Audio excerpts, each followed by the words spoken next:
The screen fades in on a woman standing alone at the edge of a bustling dock, the salty sea breeze whipping through her hair as massive cruise ships loom like floating cities in the background. Her eyes are wide with a mix of joy and something sharper, fear. She clutches a ticket in her hand, but her knuckles are white. What if the biggest mistake of my life started with the most romantic gesture? She whispers to the camera, her voice cracking just enough to pull you in. If you're watching this, hit that like button right now because this story might just save your heart, or break it wide open. And if you haven't subscribed yet, join our family of dreamers and survivors. We drop stories like this every week that remind us love isn't always what it seems. My name is Elena, and for 10 years, I'd built my world around Marcus. We met in college, two broke kids splitting ramen in a tiny apartment, dreaming of the day we'd have enough to chase sunsets together. He was the steady one. Quiet, reliable, the kind of man who remembered anniversaries not just with flowers, but with plans that made my heart race. Our life wasn't perfect, we had our storms. Late nights at his accounting firm left me eating dinner alone more times than I cared to count. I worked as a teacher, pouring my energy into other people's children while quietly wondering when ours would come. But we loved each other fiercely. Or so I thought. This year, our 10th anniversary, Marcus surprised me in the kitchen one ordinary Tuesday. He blindfolded me, led me to the living room, and when he pulled the cloth away, there it was, tickets for a 7-day Caribbean cruise. For us, Elena, he said, his brown eyes shining with that boyish grin I fell in love with. No work emails, no lesson plans. Just you, me, and the ocean. We deserve this. I cried happy tears right there, wrapping my arms around him, inhaling the familiar scent of his cologne mixed with coffee. We danced in the living room like idiots, laughing about all the piña coladas we'd drink and the sunsets we'd watch from our balcony. For the first time in years, it felt like we were reclaiming us. The kids we never had, the promotions that passed us by, the quiet resentments that had started to build, they all melted away in that moment. The weeks leading up to the trip were a whirlwind of packing and anticipation. I bought a new sundress, the kind that swirled when I spun, and Marcus even took time off to help me choose snorkel gear online. Our neighbors, the kindly retired couple next door, waved from their porch as we loaded the car. But it was Sarah, the quiet widow who lived alone 3 houses down, who caught my eye one evening as I was watering the flowers. She was in her 70s, with sharp blue eyes that had seen decades of life.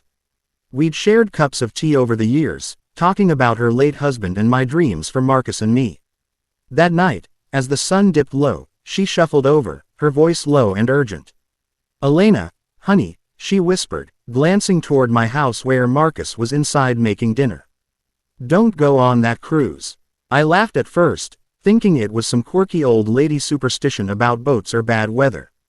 "Sarah, it's our anniversary. Marcus planned everything. Why on earth wouldn't I go?" But her grip on my arm tightened, and the smile faded from her face. "Just trust me, there's more to it than you know. Stay home. Talk to him. Really talk." She wouldn't say more, just pressed a small, worn photograph into my hand, a picture of a young couple smiling on a beach, looking eerily like Marcus and me. Then she turned and walked away, leaving me standing there with a chill that had nothing to do with the evening breeze. That whisper haunted me. I tried to shake it off, but doubts crept in like shadows at dusk. That night, after Marcus fell asleep, I stared at the ceiling, replaying our last few years. The late nights weren't just work anymore. There were mysterious calls he'd take in the garage, the way his phone screen would flip face down too quickly. I told myself I was being paranoid. Marriage had rough patches, this was our reset.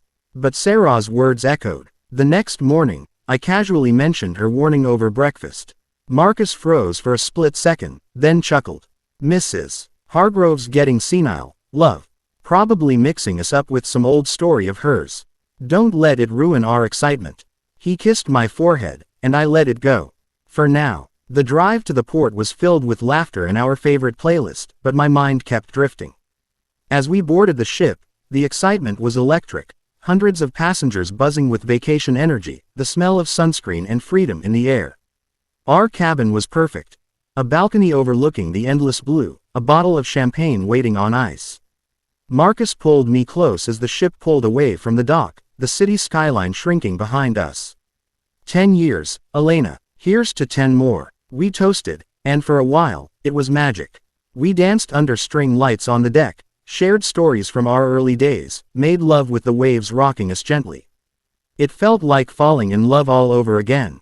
But on the third night, everything shattered. We were at the captain's dinner, dressed up and glowing, when Marcus's phone buzzed. He excused himself, saying it was work. I waited 10 minutes, then 20. Worry twisted in my gut. I slipped out to find him on a quiet upper deck, his back to me, voice low on the call. I told you, it's handled. She doesn't suspect. The cruise was the perfect cover. Once we're back. He stopped when he saw me. His face went pale. Elena, it's not what you think. But it was. The words tumbled out in a rush that night in our cabin, the door locked against the world. Marcus had been struggling for years. Debts from bad investments, a failing business on the side he'd hidden to protect me. The cruise wasn't just a gift, it was a desperate last hurrah before everything collapsed. Worse, he'd been seeing someone, a colleague who knew about the finances, who offered an out that involved leaving me behind in more ways than one. The affair had started small, a shoulder to cry on, but it had grown into something that made him question our whole life. Sarah had known because her late husband had been Marcus's mentor. She'd pieced together the whispers at neighborhood gatherings and seen the signs I'd missed. I cried until there were no tears left, the ocean outside our balcony mocking me with its vast indifference. How could the man I trusted most become a stranger? The betrayal cut deeper than any knife. I wanted to storm off, demand a helicopter off this floating prison, but the ship was days from port. We had nowhere to run. That night, I slept on the couch in our suite, the space between us wider than the sea. The next days were hell. We argued in hushed voices during excursions, the beautiful beaches of the islands feeling like a cruel backdrop to our pain. I confronted every hidden truth. The loans, the lies, the woman who texted him even now. Marcus broke down too, admitting he was lost, ashamed, terrified of failing the life we'd built. I gave you this cruise because I wanted one last perfect memory before I ruined everything, he confessed one sunset, his voice raw. But seeing you here, really seeing you. I don't want to lose us, Elena. Not like this. The challenges felt insurmountable. Trust was shattered glass. Every sweet moment from the past now looked suspicious. I thought of our empty nursery dreams, the sacrifices I'd made, the way I'd defended him to friends who questioned his absences. But amid the anger, flickers of the man I loved emerged, the one who held me through my mother's illness, who danced with me in the kitchen on bad days. We talked for hours, really talked, peeling back layers we'd ignored for years. Communication had been our silent killer, assumptions had filled the gaps love should have bridged. By the final night, as the ship sailed toward home, we stood on the deck together. Not fixed, not magically healed, but choosing. Marcus had ended the affair with a call I witnessed, promising full transparency, joint accounts, therapy, selling the failing business.